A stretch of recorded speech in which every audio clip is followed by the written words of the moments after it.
ay viol lañ leen jàppe te kenn ku ci am certificat médical amul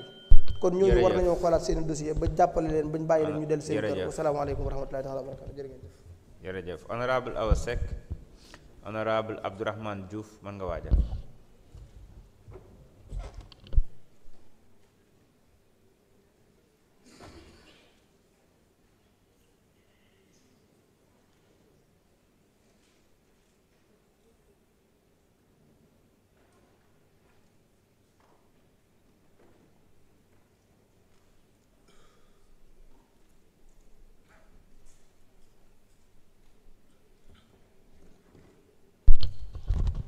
Man nga retirer sa carte dugalaat ko.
Je vais donner au suivant en attendant qu'on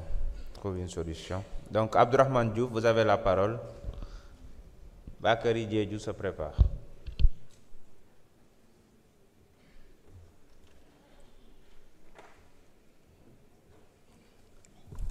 Salaamaaleykum.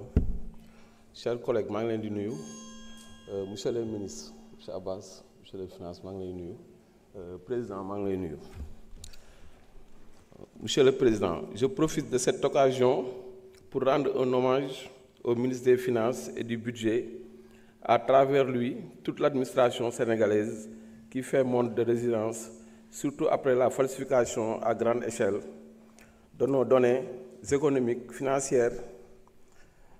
Nos fonctionnaires ont mis les bouchées doubles pour nous proposer cette présente loi de finances rectificative qui s'inscrit le Sénégal dans une dynamique de transparence tout en prenant en compte le volet social, marqueur important de l'Agence nationale de transformation Sénégal 2050. Sur ce, je voudrais d'abord savoir si le Sénégal fait l'objet de sanctions de la part du FMI. Pourquoi cette question? Parce que le rapport de la Cour des comptes sur la situation des finances publiques a mis en lumière des écarts importants sur les grands agrégats macroéconomiques. Or, je sais que si le FMI vous alloue des fonds et qu'il a été établi que le fondement de cette allocation des ressources était erroné, le Fonds monétaire peut valablement demander remboursement de tous les montants décaissés, et ce, dans les délais très serrés. Monsieur le ministre,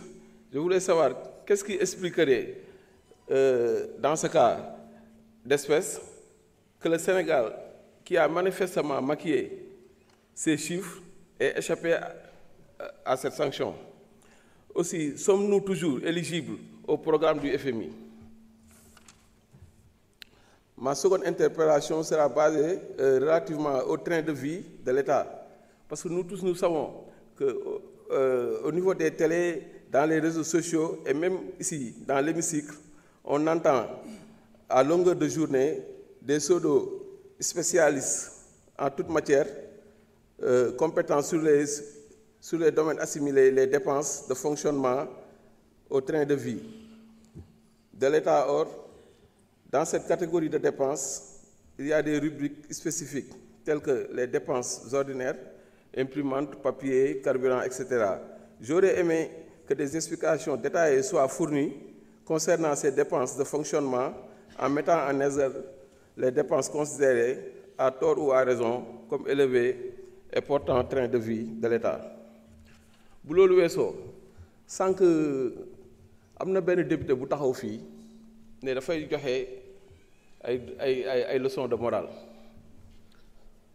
ci slogan am di ngeen ci gis ni sax daf ci boole valeur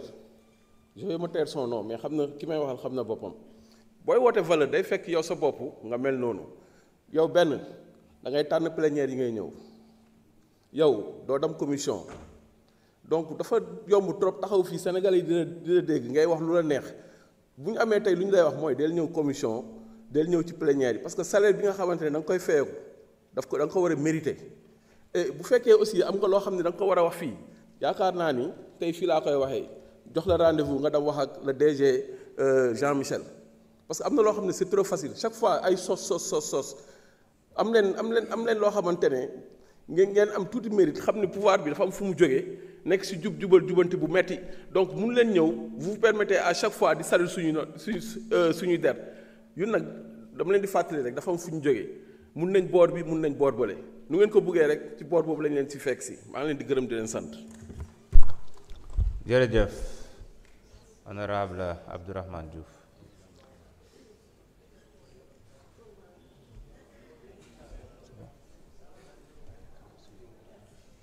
Honorable Awa Seck.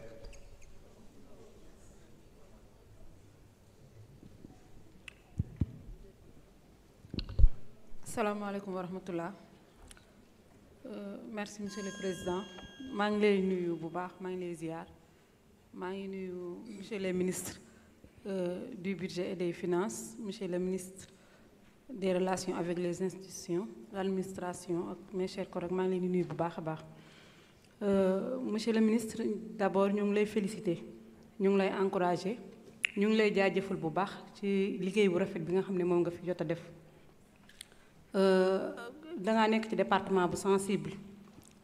département boo xamante ni bëri woon na lool ay jafe-jafe mais bi nga ñëwee gis ne ni nga ko tegee ci yoon kon ñu ngi lay encourager bu baax a baax dafa am ay baat yoo ñu waxoon fii ñu ngi koy téye ba tey da nga ñëwoon taxaw fii ne le président Bassirou Diomaye Faye le premier ministre Ousmane Sonko lu ñu jub-jub lu ñu bëgg-bëgg Sénégal lu ñu gore-gore duñ la ko gën a def loolu ñun dañ la koy xoolee di la suivre te gis nañ ne boobu ba tey tànk yooyu ngay doxee monsieur le ministre ñëpp xam nañ ne budget na sama benn collègue bu ko wax fii léegi prévision la nekkul xaalis boo xam ne daf fi tege mais heureusement bi nga xamee Sénégal lu muy dund nga ñu voté la benn budget ba pare nga gis loo xam ne lii mënul dem nga ñëwaat à l'Assemblée nationale ne nañ toog waxtaanee waat ko ñu xool les priorités ñu def ko kon loolu suñu xel dal na man fi ma lay woo ak proposition yi nga xam ne moom laa lay def ndax dañoo jege population bi trop di waxtaan